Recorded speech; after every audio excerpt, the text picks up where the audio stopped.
El ejercicio Q3 es teórico, dice la tabla 2, que es esta de aquí, muestra una lista con los isótopos del yodo. Apartado A, completadla, y apartado B, justificad cuál de estos isótopos es más adecuado para ser utilizado como trazador en medicina, ¿vale? Entonces, la primera cosa que vamos a hacer es completar la tabla.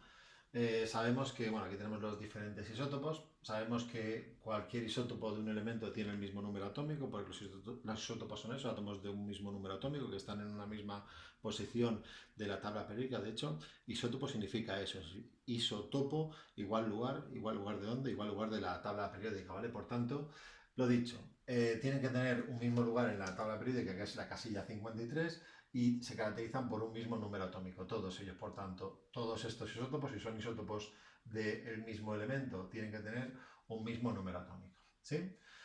Vale, la columna del número másico va a ser la que vamos a rellenar ahora, porque esta forma en la cual me han dicho el isótopo del que se trata es aquella notación que me pone el símbolo y después, separado con un guión, el número másico. Por tanto, aquí directamente copiamos, este es 129, este es 131, este es 127 y este de aquí es 123.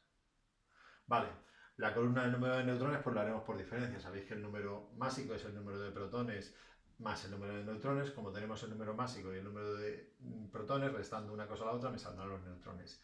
En este caso me salen 76, aquí salen 78, aquí salen 74 y aquí salen 70. ¿Vale?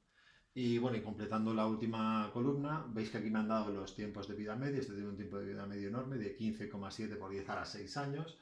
Este de 8,04 días. Este es estable, es el isótopo más abundante del yodo y es estable también.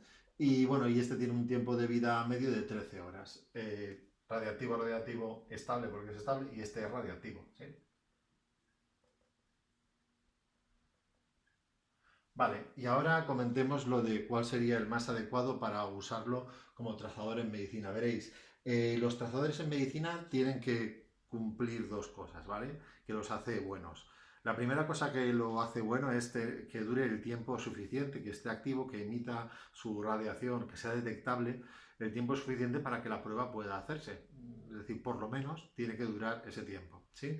Entonces, bien, en ese sentido, un trazador que durase, pues yo que sé, 5 segundos o que su vida media fuera de 5 segundos, pues entonces no sería adecuado, ¿vale? Una sustancia radiactiva como trazador en esa condición no sería adecuada si su vida media es demasiado pequeña.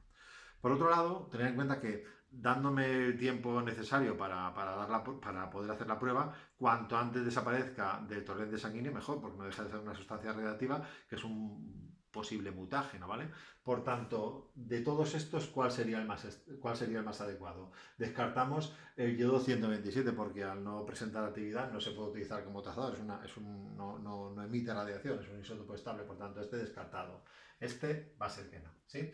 Descartamos el yodo 129, porque claro, con este pedazo de tiempo de vida medio de 15,7 por 10 a las 6 años, 15 millones de años activo en tu torrente sanguíneo, no lo vas a aguantar, ¿vale? Entonces, lo dicho, no porque no se llegaría a eliminar, ¿no? Estarías toda tu vida con la misma cantidad de isótopo que te inyectaron y no te interesa. Este de los 8,04 días tampoco, no necesitamos tanto tiempo para hacer la prueba, por tanto, demasiado tiempo en mi torrente sanguíneo. Y este es el más adecuado. 13 horas de tiempo de vida medio significa que al cabo de pocas semanas pues en tu torrente sanguíneo prácticamente será totalmente inapreciable y tendrás tiempo suficiente para poder hacer la prueba.